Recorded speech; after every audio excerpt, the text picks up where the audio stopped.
ذکر کریں گے علم حیاتیات، بایولوجی کے بارے میں۔ قرآن مجید میں اللہ تعالیٰ فرماتے ہیں سورہ انبیاء میں سورہ نمبر 21 آیت نمبر 30، جس آیت کی تلاوت کی میں نے اس تقریر کے پہلے، اس کے آخری بھاگ میں اللہ تعالیٰ فرماتے وَجَعَلْنَا مِنَ الْمَاءِ كُلَّ شَيْءٍ ہے أَفَلَا يُؤْمِنُونَ، ہم نے ہر جاندار چیز کو پانی سے بنایا۔ آپ سوچ سکتے ہیں 1400 سال پہلے ریگستان میں جہاں پانی کی قلت تھی، وہاں قرآن مجید میں لکھا ہے ہر جاندار چیز ہم نے پانی سے بنائی۔ کون اسے مان سکتا تھا اس وقت؟ آج جب سائنس ترقی کرنے کے بعد ہمیں پتہ چلتا ہے کہ ہر جاندار چیز میں سیل ہے، اس کا بیسک پارٹ ہے سائٹوپلازم، جس میں 80% پانی ہے، اور ہر لیونگ آرگینزم میں 50 سے 90% پانی ہے، اور ہر جاندار چیز کو جینے کے لیے پانی کی ضرورت ہے۔ قرآن مجید میں لکھا ہے سورہ نور میں سورہ نمبر 24 آیت نمبر 45 میں ہم نے ہر جانور کو پانی سے بنایا۔ قرآن مجید میں لکھا ہے سورہ فرقان میں سورہ نمبر 25 آیت نمبر 54 میں ہم نے ہر انسان کو پانی سے بنایا ہے۔ اب ہم ذکر کریں گے علم نباتات کا۔ نباتات کے معنی ہے باٹنی۔ ہمیں پہلے یہ نہیں پتا تھا کہ پیڑ پودے میں بھی جنس ہے، مؤنث اور مذکر۔ یہ حال ہی میں جب سائنس ترقی کا ہمیں پتہ چلا کہ پیڑ پودے میں بھی مذکر اور مؤنث ہے، جنس ہے۔ قرآن مجید میں اس کا ذکر ہے سورہ طٰہٰ میں سورہ نمبر 20 آیت نمبر 53 میں، آیت نمبر 53 میں اللہ سبحانہ و تعالیٰ آسمان سے پانی برساتا ہے اور اس کے ذریعے پیڑ اور پودے جوڑوں میں پیدا کرتا ہے، مؤنث اور مذکر۔ اللہ تعالیٰ فرماتے ہیں سورہ رعد میں سورہ نمبر 13 آیت نمبر 3 میں کہ ہر پھل ہم نے بنایا جوڑے میں 2 اور 2۔ آپ سوچ سکتے ہیں 1400 سال پہلے جو ہم نے حال ہی میں جانا کہ پیڑ پودے میں بھی جنس ہے، مؤنث اور مذکر۔ اللہ تعالیٰ فرماتے ہیں سورہ ذاریات میں سورہ نمبر 51 آیت نمبر 49 ہم نے ہر چیز جوڑے میں بنائی۔ تو جاندار ہے یا جاندار نہیں ہے، ہر چیز ہم نے جوڑے میں بنائی۔ مثال کے طور پہ الیکٹریسٹی ہے، فینومینا آف الیکٹریسٹی، اس میں بھی جوڑے ہے، positive and negative, electrons and protons. قرآن مجید میں اللہ تعالیٰ فرماتے ہیں سورہ یاسین میں سورہ نمبر 36 آیت نمبر 36 میں ہر چیز جو زمین سے پیدا ہوتی ہے، ہر انسان کو ہم نے جوڑے میں بنایا ہے، اور جو چیز انسان جانتے ہیں اور نہیں جانتے ہیں اس کو بھی ہم نے جوڑے میں بنایا ہے۔ اللہ تعالیٰ فرماتے ہیں کہ اللہ تعالیٰ نے سب چیز جوڑے میں بنائی۔ اب ہم ذکر کریں گے علم حیوانات کا، زوالوجی، علم حیوانات، زوالوجی۔ اللہ تعالیٰ فرماتے ہیں قرآن مجید میں سورہ انعام میں سورہ نمبر 6 آیت نمبر 38 میں ہر جانور جو زمین پہ چلتا ہے، ہر پرندہ جو آسمان میں اڑتا ہے، ہم نے انہیں انسان جیسے گروہوں میں رہنا سکھایا ہے۔ We have made them to live in communities like the human beings, the animals and the birds۔ اور آج سائنس تسلیم کرتا ہے کہ جانور اور پرندے بھی انسان جیسے گروہوں میں رہتے ہیں، they live in communities۔ اللہ تعالیٰ فرماتے ہیں سورہ نحل میں سورہ نمبر 16 آیت نمبر 68 اور 69 میں، 60 اور 69 میں اللہ سبحانہ و تعالیٰ نے شہد کی مکھی کو سکھایا ہے کہ وہ اپنا چھتا بنائیں پیڑ میں، پہاڑ میں، انسان جہاں رہتے ہیں وہاں، اور مہارت کے ساتھ اپنا راستہ ڈھونڈے۔ اللہ تعالیٰ کیا کہنا چاہتا ہے جب کہتا ہے کہ ہم نے سکھایا شہد کی مکھی کو مہارت کے ساتھ اپنا راستہ ڈھونڈے؟ سن 1973 میں 1973 میں ایک مشہور سائنسداں جس کا نام تھا فون فریش، اس کو نوبل پرائز ملا ڈسکرائب کرنے کے لیے the behaviour of the bee and how they find the species path of the Lord. اس کو نوبل پرائز ملا شہد کی مکھی کے بارے میں ریسرچ کرنے کے لیے۔ اور فون فریش کہتے ہیں کہ جب بھی کوئی مدھ مکھی، شہد کی مکھی ایک نیا باغیچہ ڈھونڈتی ہے اور ایک نیا پھول ڈھونڈتی ہے جس سے نیکٹر کو لیا جا سکتا ہے، وہ اپنے دوست سے جا کے کہتی ہے یہ نئے پھول کی دشا، یہ اس نئے پھول تک کس طریقے سے پہنچنا اس کا نقشہ بتاتی ہے اپنے بدن کو ہلانے سے، جسے سائنس میں کہتے ہیں بی ڈانس، شہد کے مکھی کا ناچنا۔ اپنے بدن کو ہلانے کے ذریعے وہ بتاتی ہے کس طریقے سے اس نئے پھول کی طرف آپ پہنچ سکتے ہیں، اور یہ آج سائنس جانتا ہے due to high photographic methods. اور قرآن میں جو شہد کی مکھی جو کام کرتی ہے، جسے انگلش میں کہتے ہیں ورکر بی، اس کا جنس کہا گیا ہے کہ وہ ہے فیمنن، وہ مؤنث ہے۔ عربی میں کہا گیا فصل کی کلی، مطلب مؤنث۔ انسان پہلے سمجھتے تھے کہ وہ کام کرنے والی شہد کی مکھی ہے مذکر، میل ہے. اسی لیے شیکسپیئر اپنی کتاب میں لکھتا ہے ہنری IV میں کہ سولجر بیز، مرد شہد کی مکھی آپس میں بات کرتے ہیں اور رپورٹ کرتے ہیں راجا کے پاس. آج سائنس کہتی ہے کہ جو کام کرنے والے شہد کی مکھی وہ مذکر نہیں ہے، مؤنث ہے، دے آر فیمینائن، اور وہ راجا کے پاس جا کے رپورٹ نہیں کرتی، وہ رانی کے پاس جا کے رپورٹ کرتی ہے. آپ سوچ سکتے ہیں قرآن مجید 1400 سال پہلے اس ورکر بی کا جنس بھی بتاتا ہے کہ فیمینن ہے، مؤنث ہے. اللہ تعالیٰ فرماتے ہیں سورہ عنکبوت میں، سورہ نمبر 29 آیت نمبر 41 میں کہ جو لوگ اللہ کے علاوہ جس کو مددگار بناتے ہیں ان کی مثال ہے مکڑی جیسی، لائک اے اسپائڈر. اور مکڑی اپنے لیے گھر بناتی ہے اور مکڑی کا گھر کمزور ہے. قرآن مجید میں یہ کہنے کے علاوہ کہ جو لوگ اللہ کے علاوہ کسی کو مددگار بناتے ہیں وہ اپنا گھر ویب جیسا، جالا جیسا گھر بناتے ہیں جو کمزور ہے، نازک ہے. اس کے علاوہ یہ اشارہ کر رہا ہے، آج سائنس یہ کہتی ہے کہ many a time the female spider kills the male spider. مکڑی مکڑے کا قتل کرتی ہے. آج سائنس یہ کہتی ہے کہ بتانے کے علاوہ کہ جو جال مکڑی کا کمزور ہے، یہ بھی بتاتی ہے کہ فیملی ریلیشن شپ، گھر میں کیسا برتاؤ ہے. مکڑی کئی بار مکڑے کا قتل کرتی ہے اور کہا جاتا ہے بلیک وڈو، کالی ودوا یا کالی بیوہ. قرآن مجید میں اس کا ذکر ہے 1400 سال پہلے. اللہ تعالیٰ فرماتے ہیں سورہ نمل میں، سورہ نمبر 27 آیت نمبر 17 اور 18 میں، سلیمان علیہ السلام کے آگے ان کی فوج تھی، جن کی، انسانوں کی اور پرندے کی. اور جب وہ چوٹی کی وادی کی طرف جا رہے تھے، ایک چوٹی کہتی ہے دوسرے چوٹیوں سے کہ آپ اپنے بل میں چلے جاؤ ورنہ سلیمان علیہ السلام انجانے میں ہمیں کچل لیں گے. لوگ کہیں گے کیسی کتاب ہے یہ قرآن مجید، چوٹی آپس میں بات کر رہے ہیں، یہ تو پریوں والی کہانی ہے. قرآن مجید چوٹی آپس میں بات کرتی ہے.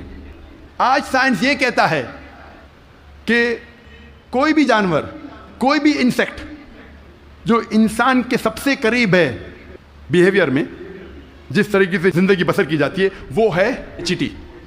آج سائنس یہ کہتی ہے کہ جس طریقے سے انسان مرنے کے بعد انسانوں کو دفن کرتے ہیں، اس طریقے سے چیٹی بھی مرنے کے بعد دوسرے چیٹی کو دفن کرتی ہے. جس طریقے سے دے سوفسٹیکیٹڈ لیبر، چیٹی کے پاس بھی جب وہ کام کرتے ہیں، مینیجر ہے، سپروائزر ہے، فور مین ہے، ورکر ہے، چیٹی اکثر مل کے بات کرتی ہے. آج سائنس یہ کہتی ہے they have a sophisticated method of communication, ان کے بات چیت کرنے کا طریقہ بہت اعلیٰ درجے کا ہے. سائنس یہ کہتی ہے کہ چیٹی اکثر سامان کا لین دین کرتی ہے سوق میں. They are market places where they exchange goods. ہمارے وہاں سوق ہے نا، کیا کہتے ہیں، مارکیٹ، جہاں ہم لین دین کرتے ہیں. اس طریقے سے چیٹی بھی مارکیٹ ان کی ہوتی ہے خود کی، جہاں لین دین کرتی ہے چیزوں کی. آج سائنس یہ کہتی ہے جب چیٹی کوئی دانہ کو جمع کرتی ہے اور اس دانے میں بڈنگ ہوتا ہے تو چیٹی اس دانے کے بڈ کو کاٹتی ہے، جیسا وہ جانتی ہے کہ budding will cause rotting of the grains, budding کے وجہ سے وہ دانہ سڑ جائے گا. اور اگر وہ دانہ بھیگ جاتا ہے بارش میں، چیٹی اس دانے کو سورج کی روشنی میں لے آتی ہے سکھانے کے لیے، پھر واپس لے جاتی ہے. ہم اکثر دیکھتے ہیں چیٹیاں دانے کو لے کے جا رہی، کہاں لے کے جا رہی ہے؟ سکھانے کے لیے، پھر سے واپس لے جاتی ہے جمع کرنے کے لیے. جیسا وہ جانتی ہے کہ humidity will cause rotting of the grain, وہ جانتی ہے کہ پانی کے ذریعے یہ دانہ سڑ جائے گا، وہ لے کے آتی ہے سکھانے کے لیے سورج کی روشنی میں. قرآن مجید چیٹی کے بارے میں ذکر کرتا ہے 1400 سال پہلے. اب ہم ذکر کریں گے میڈیسن کے بارے میں، طب کے بارے میں. اور اللہ تعالیٰ فرماتے ہیں سورہ نحل میں، سورہ نمبر 16 آیت نمبر 68 اور 69 میں، ورس 68 اور 69 میں، کہ اللہ سبحانہ و تعالیٰ نے آپ کو پینے کی چیز دیے جو شہد کی مکھی کے بدن سے نکلتا ہے، جس میں انسانوں کے لیے شفا ہے. ہم پہلے یہ نہیں جانتے تھے کہ شہد کی مکھی کے بدن سے ملتا ہے شہد، وہ تو حال میں جاننے لگے ہم 200 سال پہلے، 300 سال پہلے. اور لکھا ہے اس شہد میں انسانوں کے لیے شفا ہے. آج ہم جانتے ہیں that honey is rich in fructose and vitamin کے، فرکٹوز اور وائٹامن کے میں رچ ہے.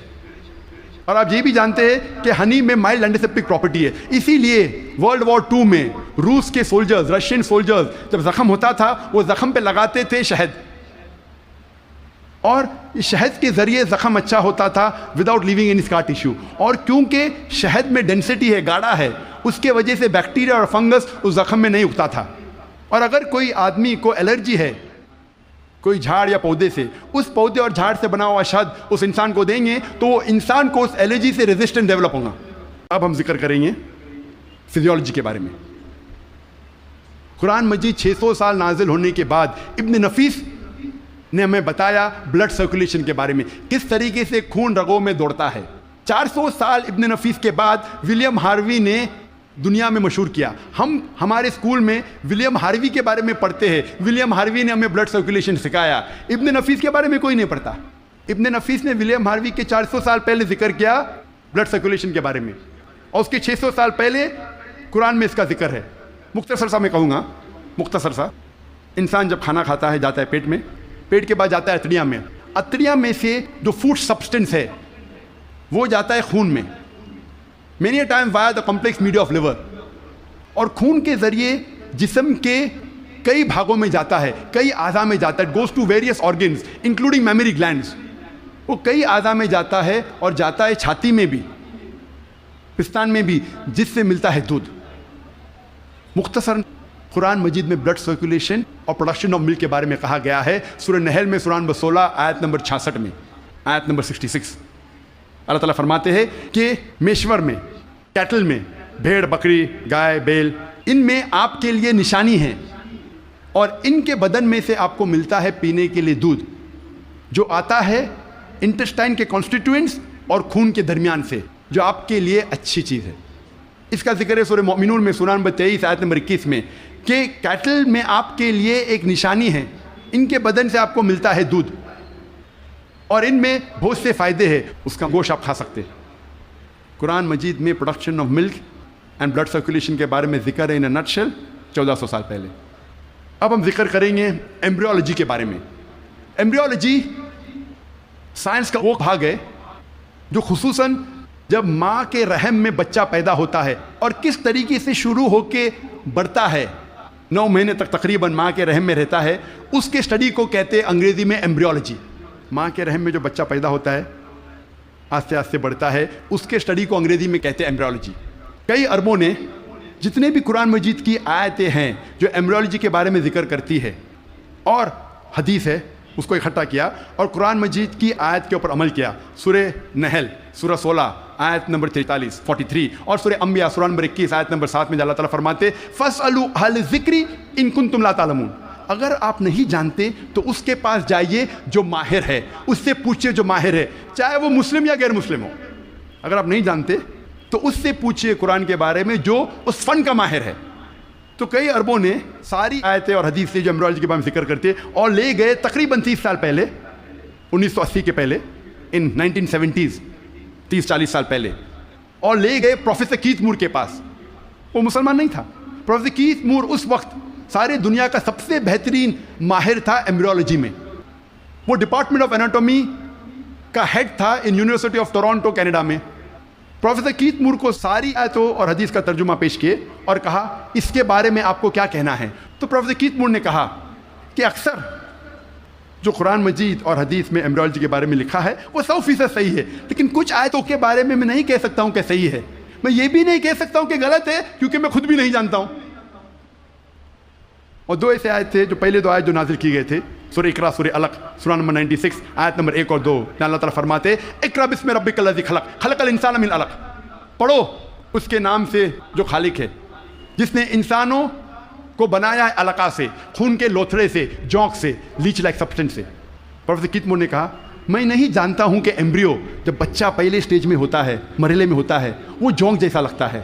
تو پروفیسر کیتھ مور اپنے لیبارٹری میں گئے اور پاورفل مائکروسکوپ کے اندر دیکھا اور ایک جونک کی تصویر لی اور اسے کمپیئر کیا، اور وہ حیران ہو گئے یکسانیت پہ۔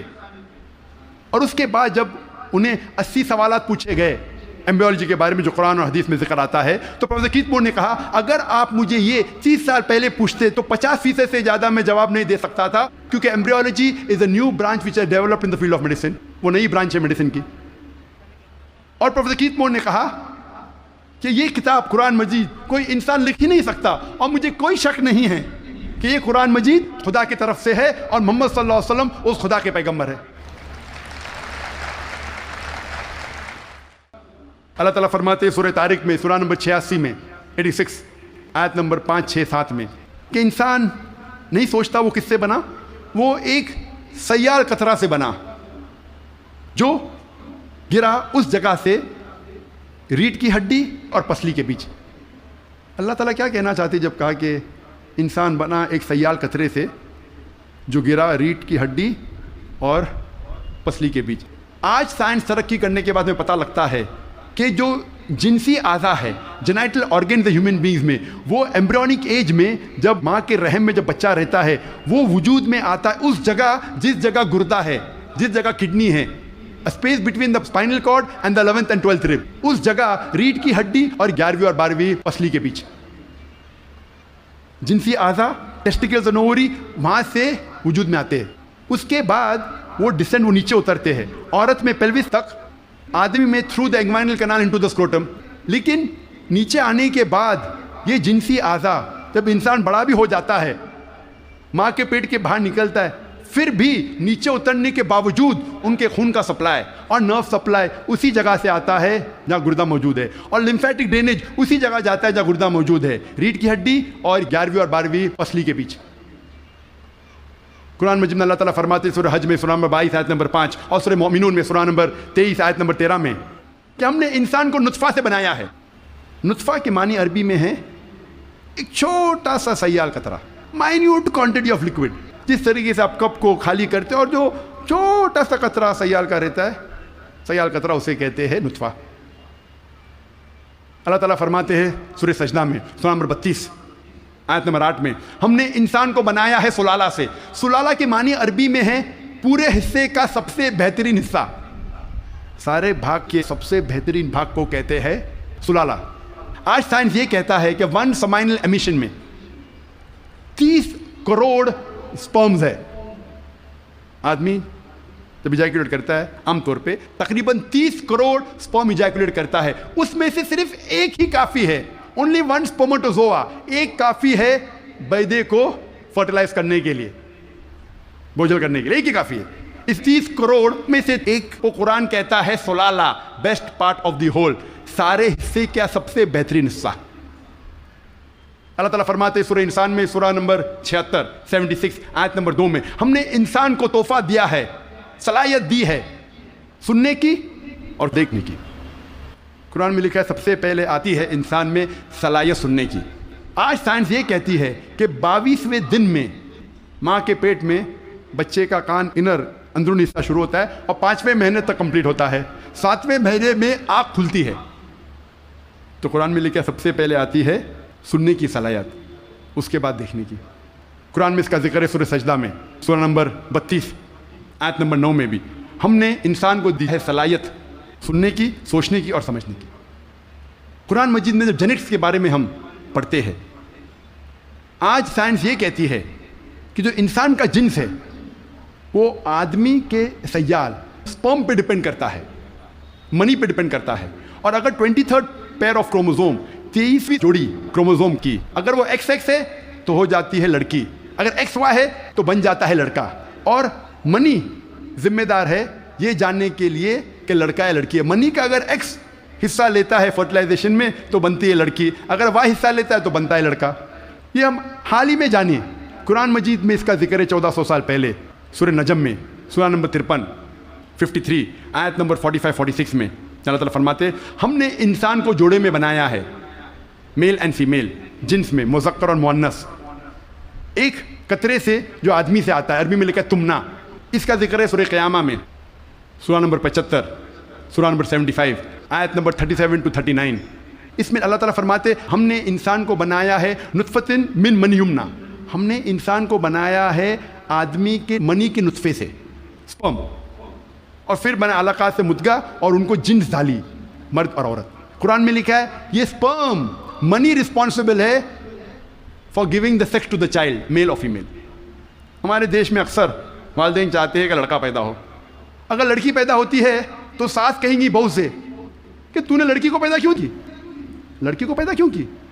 لڑکی یا لڑکا ہونا اللہ سبحانہ تعالیٰ کے ہاتھ میں ہے، لیکن اگر کسی کو دوش دینا ہے تو سائنس اور قرآن کہتا ہے کہ لڑکی یا لڑکا ہونے کے لیے مرد کا سپرم منی از رسپانسبل، مرد کا منی ذمہ دار ہے. تو اگر ساس کو کسی کو دوش دینا ہے تو اپنے بیٹے کو دینا چاہے، بہو کو نہیں، کیونکہ سائنس اور قرآن کہتا ہے کہ سپرم از رسپانسبل. اللہ تعالیٰ فرماتے ہیں سورہ زمر میں، سورہ نمبر 39 میں آیت نمبر 6 میں کہ ہم نے انسان کو ماں کے رحم میں بنایا، ایک مرحلے کے بعد دوسرے مرحلے میں، stages after stages, in 3 veils of darkness, 3 اندھیرے پردوں میں. پروفیسر کیتھ مور نے کہا یہ 3 پردے اندھیرے کے معنی ہیں اینٹی ایبڈومنل وال، یوٹرائن وال، ایمنیوکوریونک میمبرین. اینٹی ایبڈومنل وال مطلب ماں کے آگے کی پیٹ کی دیوار، یوٹرائن وال مطلب رحم کی دیوار، اور ایمنیوکوریونک میمبرین. قرآن مجید میں ایمبریولوجیکل سٹیجز، کس طریقے سے بچہ آہستہ آہستہ بڑھتا ہے، ماں کے رحم میں پلتا ہے اور بڑا ہوتا ہے، اس کا تفصیل سے ذکر کیا گیا قرآن مجید میں کئی آیتوں میں.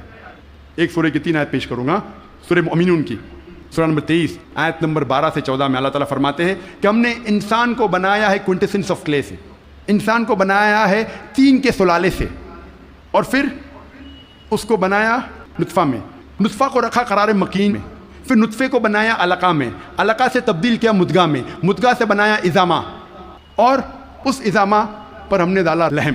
اور اللہ سبحانہ و تعالیٰ نے اس کے بعد ایک نئی جاندار چیز بنائی.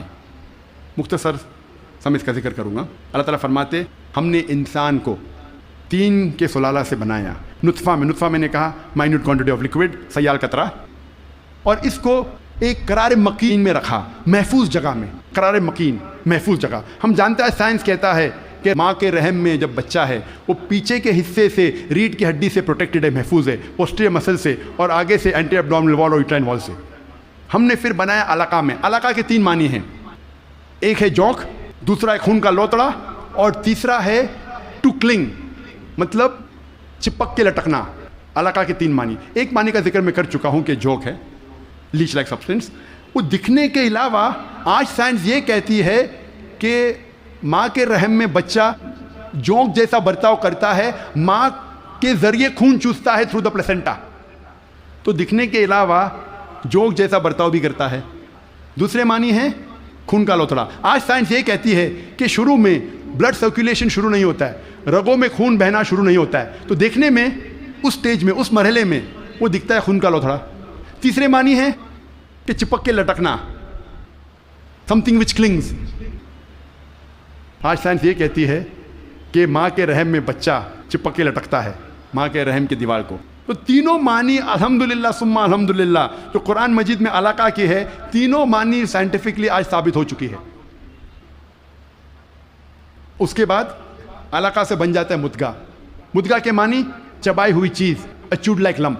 پروفیسر کیتھ مور نے ایک پلاسٹر لی، اپنے دانت کے درمیان چبائے، اور جب باہر نکالا تو دیکھا کہ وہ دانت کے نشان تھے، اٹ ریزمبل دا سومائٹس، جہاں سے نروز نکلتے ہیں. مدغہ کو اللہ تعالیٰ نے بنایا عظامہ میں، عظامہ مانے ہڈی، اور اس ہڈی پہ ڈالے لحم، لحم مطلب گوشت. اس کے بعد اللہ سبحانہ و تعالیٰ نے ایک نئی جاندار چیز بنائی. اس کے معنی ہے آج سائنس یہ کہتا ہے کہ اس مرحلے تک جتنے باقی جاندار چیزیں، مثال کے طور پہ خرگوش، مچھلی، انسان، اس کا مرحلہ یکساں ہے. اس کے بعد انسان کا مرحلہ اسٹیج ڈفرینٹ ہے، علیحدہ ہے، اور ہمیں دکھتا ہے صرف ہاتھ پیر انسان کے.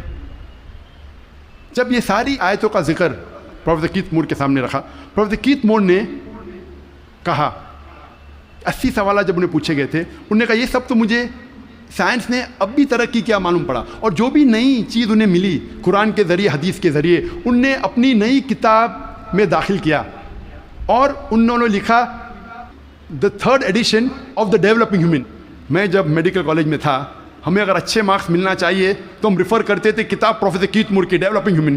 اگر جسٹ پاس ہونے کا ہے تو ہم ریفر کرتے تھے اندربیر سنگھ، جسٹ پاس ہونے کے. ایمبریولوجی میں اگر ہم اچھے مارکس چاہتے ہم ریفر کرتے تھے کتاب پروفیسر کیتھ مور کی ڈیولپنگ ہیومن. جب میں میڈیکل کالج میں تھا اس وقت مجھے کتاب نہیں ملی. جب 3rd ایڈیشن ان نے نئی چیز جو ملی قرآن اور حدیث کے ذریعے، انہوں نے اپنی کتاب میں داخل کی، جس کے لیے انہیں ایوارڈ ملا تھا best medical book written by single author in that year. سب سے بہترین طب کی کتاب جو کسی ایک لیکھک نے لکھی، اور یہ کتاب کا ترجمہ کئی زبانوں میں ہو چکا ہے. اللہ تعالیٰ فرماتے ہیں سورہ حج میں، سورہ نمبر 22 آیت نمبر 5 میں، کہ ہم نے انسان کو بنایا علقہ سے، علقہ سے بنایا مدغہ. کچھ اعضا بنے ہوئے کچھ نہیں بنے ہوئے.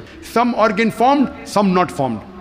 جب یہ آیت کا ترجمہ دکھا گیا تھا پروفیسر مارشل جانسن کو، جو Thomas Jefferson University Philadelphia U S A کے جو ڈین تھے، انہوں نے کہا اگر اس مرحلے پہ ہم کہیں گے کہ یہ پورا انسان ہے، پورے اعضا بنے ہوئے ہیں، تو غلط ہے، کچھ اعضا نہیں بنے. اگر ہم کہیں گے یہ پورا انسان نہیں ہے تو یہ غلط ہے کہ کچھ اعضا بنے ہیں. تو قرآن مجید میں جو تفصیل سے ذکر آتا ہے کہ some organ formed some not formed, اس سے بہترین ڈسکرپشن کوئی میڈیکل کتاب میں آپ کو نہیں ملے گی.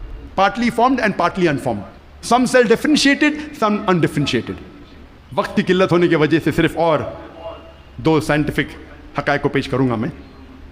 اللہ تعالیٰ فرماتے سورہ قیامہ میں، سورہ نمبر 75، سورہ نمبر 75 آیت نمبر 3 اور 4 میں، انکار کرنے والے جب کہیں گے اللہ سبحانہ و تعالیٰ آخرت کے دن میں ہماری ہڈیوں کو کیسے جوڑے گا. ہم جانتے ہیں مرنے کے بعد دفن ہو جاتے، ہڈیاں مٹی میں مل جاتی ہے، ڈسنٹیگریٹ ہوتی ہے، تو اللہ تعالیٰ آخرت میں ہماری ہڈیوں کو کیسا اکٹھا کرے گا، کیسے ہمیں پہچانے گا.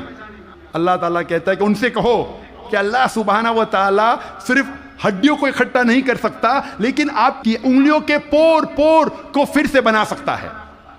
اللہ تعالیٰ کیا کہنا چاہتے ہیں کہ ہڈیوں کو صرف اکٹھا نہیں کر سکتا، لیکن آپ کی انگلیوں کے پور پور کو پھر سے اکٹھا کر سکتا ہے. سن 1880 میں سر فرانسس گولڈ نے ایجاد کیا فنگر پرنٹنگ میتھڈ اور کہا کہ کروڑوں لوگوں کے درمیان 2 لوگ میں یکساں فنگر پرنٹس نہیں ہیں. اور آج ہم فنگر پرنٹنگ میتھڈ استعمال کرتے ہیں مجرم کو پکڑنے کے لیے. انٹرپول کرتی ہے، پولیس کرتی ہے، CID، FBI، CIA، جاننے کے لیے مجرم کون ہے. جو 1880 میں ہم نے جانا 130 سال پہلے، 1400 سال پہلے قرآن میں لکھا ہے ہڈیوں کو تو چھوڑو، ہم آپ کی انگلیوں کے پور پور کو اکٹھا کر سکتے ہیں.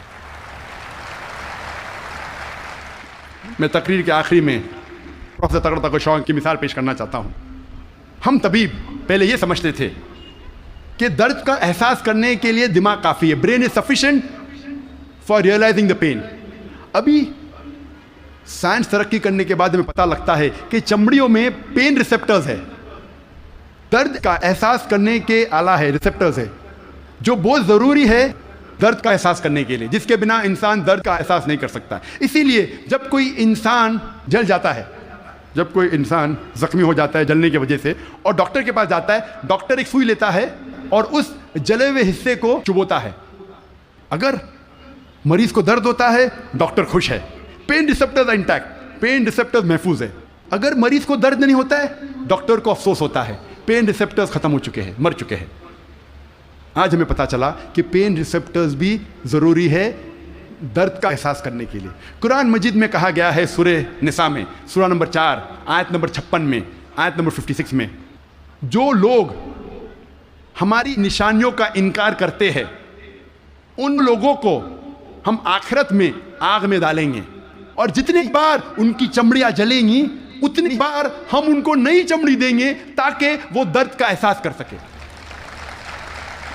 اللہ تعالیٰ کیا کہنا چاہتا ہے کہ جو لوگ ہماری نشانیوں کو جھٹلاتے ہیں، انکار کرتے ہیں، ہم ان کو آخرت میں آگ میں ڈالیں گے، اور جتنی بار ان کی چمڑیاں جلیں گی اتنی بار ہم ان کو نئی چمڑی دیں گے تاکہ وہ درد کا احساس کر سکے. اللہ تعالیٰ یہ کہنا چاہتا ہے کہ چمڑیوں میں پین ریسیپٹرز ہے، اگر پین ریسیپٹرز مر گئے تو درد کیسا ہوگا؟ تو درد کا احساس دلانے کے لیے نئی چمڑی دیں گے، جلیں گی نئی چمڑی دیں گے. پروفیسر تغرا تغشاں وہ ڈین ہیں ایک میڈیکل کالج کے یونیورسٹی تھائی لینڈ میں، اور انہوں نے کئی سال بتائے پین ریسیپٹرز پہ تحقیق کرنے میں. جب ان کو یہ ترجمہ دیا قرآن مجید کی آیت کا، انہوں نے کہا یہ ممکن ہی نہیں ہے، یہ کتاب 1400 سال پہلے پین ریسیپٹرز کے بارے میں ذکر کر رہی، ہم نے تو آج ہی نہیں جانا. وہ ماننے سے انکار کیے.